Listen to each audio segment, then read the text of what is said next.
ఇక ఇది అప్పుడే సాధ్యమవుతుంది. మీరు మీ పిల్లల్లో మానవతా బీజాన్ని నాటినప్పుడు మీరు వారికి అర్థం చేయాలి, అందరూ సమానమేనని. పురుషులు, స్త్రీలు, సమాజానికి ఇరువురిది సరిసమానమైన అవసరం ఉంది. ఇరువురు చెయ్యి చెయ్యి కలిసి నడిచినప్పుడే మానవత్వం గెలుస్తుంది. దానికి శ్రీకారం మీరు మీ ఇంటి నుంచే చుట్టాల్సి ఉంటుంది.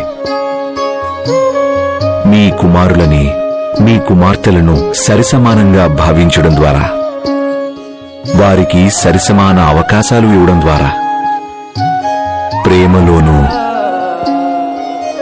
అలాగే బాధ్యతలు కూడా. అల్లా